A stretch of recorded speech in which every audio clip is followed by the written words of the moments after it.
Olá, alunos, tudo bem? Gente, então agora a gente vai para a segunda aula que vai falar sobre o histórico do desenvolvimento de produtos na indústria de alimentos, como que surgiu, o que aconteceu. Então, quando a gente fala sobre o desenvolvimento de produtos, a gente precisa pensar que como que a indústria de alimentos ela aparece, né? Quando que ela surge? Ela surge ou ela acontece devido à necessidade, né, dos humanos em aumentar a conservação de alimentos. Então, para um alimento, a gente receber ele, a gente poder produzir hoje, comer daqui uma semana, e antes a gente não tinha isso. Então a indústria vem com essa característica, né, para aumentar o prazo de validade dos alimentos. Quando a gente fala, então, lá nos tempos remotos, a gente tem aí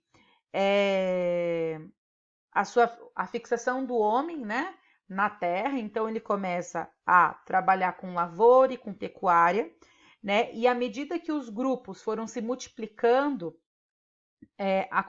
começaram a surgir novos problemas, né? Então a gente tinha uma pessoa que depois se une a outra, vai se multiplicando, multiplicando, multiplicando, e aí a gente tem uma população.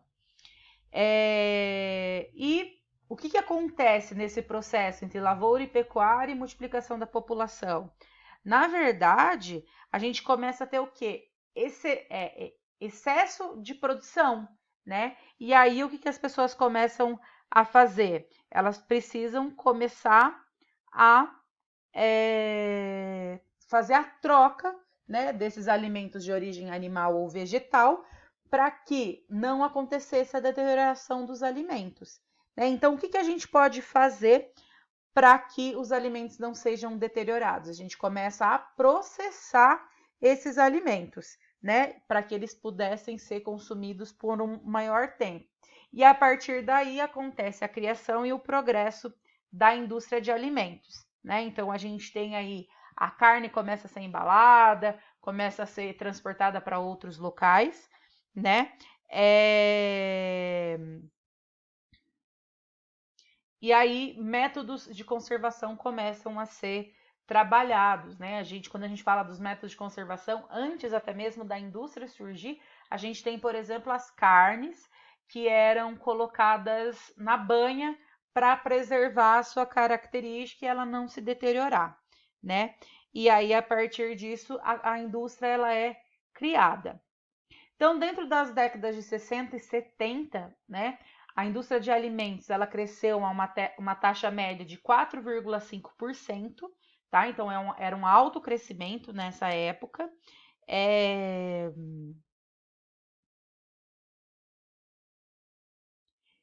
Mesmo com a evolução não acontecendo da mesma forma, mesmo a evolução da população não acontecendo, a indústria de alimentos ela consegue crescer nesse tempo, né? E aí, na década de 80, né, a gente tem um crescimento bem menor, de 1,9 ao ano, um crescimento pequeno, né? Mas, mesmo assim, o setor de alimentos ele continua tendo uma participação no cenário econômico nacional. Então, ele continua fazendo a sua parte, fazendo aí o seu processo, o seu progresso, né? E a partir de então, as indústrias de alimentos começam a exportar e aumenta os empregos. Isso tudo lá na década de 80, tá? Ainda nessa década de 80, a gente ainda vivia o processo de militar, né? A gente ainda estava no regime militar, e aí ainda tinha um controle muito grande por parte do governo com relação às empresas, indústrias. Ainda na década de 80, a gente tinha aí aproximadamente 38 mil empresas, tá? Que faziam 820 tipos de produtos diferentes, tá? E o setor de alimentos era o setor que detinha o maior número de estabelecimentos. E era a indústria, tá? Era a segunda indústria em valor de produção e valor mesmo, em dinheiro, enquanto que se tinha de recurso, né? E quanto que se agregava com relação a isso. Dentro dessas empresas, tá? 90% eram empresas de pequeno porte, onde a gente tem no máximo 20 empregados, tá? Esse é o máximo, não quer dizer que tinha lá na década de 80, tinha pelo menos 20. Não, podia ser que tinha 3, tinha 4, tinha 5. E aí a gente tem aí uma representatividade de algumas empresas. Então a gente tem as padarias, as confeitarias, as empresas que beneficiavam cereais, os moinhos, né, produtores de rações, aguardente, né, a cachaça e os refrescos. Já na década de 90, a gente vai ter aí um problema um pouco grande com relação à economia do país, né? Houve um aumento de 71% nas taxas de exportação, só que somente indústrias estruturadas e grandes que conseguiam fazer esse processo, tá? E aí as pequenas e médias empresas elas começaram a sofrer um ajuste recessivo. Então houve-se uma recessão na década de 90, né? E muitas empresas faliram ou foram compradas por empresas maiores. Então o seu Zé, por exemplo, tinha uma padaria, né? E aí uma empresa maior, que tinha um capital maior, foi lá e comprou essa padaria, às vezes nem pelo valor que valia, muitas vezes por um valor abaixo do que a padaria do seu Zé valia. Ainda na década de 90, o governo faz o controle de preço, há uma alta inflação, então o produto de manhã custava R$2, à noite, no final da tarde custava 30, né? Havia uma elevada carga tributária, só para vocês terem ideias. Dentro da indústria de alimentos, eram cobrados 44 diferentes tributos, tá? Que oneravam o valor de um produto em 34%, tá? Para o consumidor. Então, normalmente, antes de sair das fábricas, esses alimentos já tinham 53% de carga tributária. Então, querendo ou não, a indústria também lucrava pouco, o consumidor pagava um preço muito alto e a maior parte desses valores ia para o governo. Então, quando a gente fala aí de 53%, vamos pensar, um pão custaria R$1, um exemplo, tá? Custa R$1. Desse R$1, ele sai da empresa por R$1,53. Por quê? Porque 53% do seu valor, né, acima, era colocado como imposto. Então, só para vocês terem noção como que foi a década de 90. E aí, na década de 90, com toda essa situação, inflação, controle de preços e tudo mais, é criado o Plano Real, né, pelo Fernando Collor. Há uma forte globalização da produção dos alimentos, a gente começa a importar e exportar, e aí também se formam grandes blocos econômicos. E aí a inflação começa a cair, as empresas começam a crescer e começam a expandir o seu negócio. Até então, havia pouquíssimo investimento, tá, na pesquisa e desenvolvimento de produtos, e a grande maioria das empresas incrementavam os seus produtos ou processos. O que é incrementar? Eu faço pão francês. Então agora em vez de eu fazer pão francês, eu vou fazer baguete. Então, é a mesma formulação, quase que o mesmo processo, ele só aumentava ali o tipo de produto que ia oferecer, tá? A forma e assim por diante. E nessa época, qual que é a principal preocupação das grandes empresas? Das empresas no geral, era vender muito, grandes quantidades, a baixo custo, tá? Então, eles queriam vender muito a baixo custo, consequentemente, a qualidade não era lá aquelas coisas, e aí a gente tinha aí uma demanda, né, muito grande de produção, isso na indústria antigamente. E o que hoje as empresas esperam? As empresas já buscam o quê?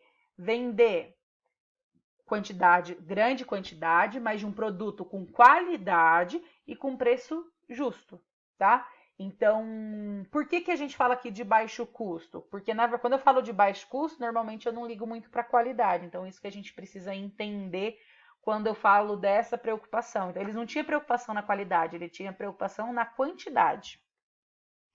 Aí a gente ainda falando de desenvolvimento, de pesquisa e desenvolvimento, que é a sigla P&D, né?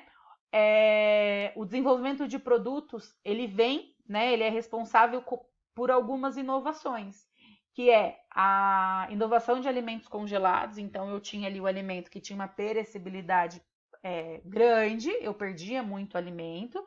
Só que eu começo a produzir alimentos congelados, a indústria de congelados cresce muito.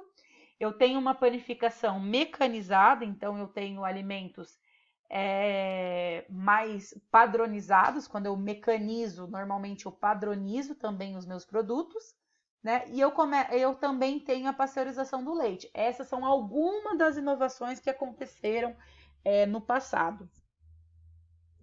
E aí, né, para a gente trabalhar com desenvolvimento de produtos, eu preciso seguir um passo a passo, tá?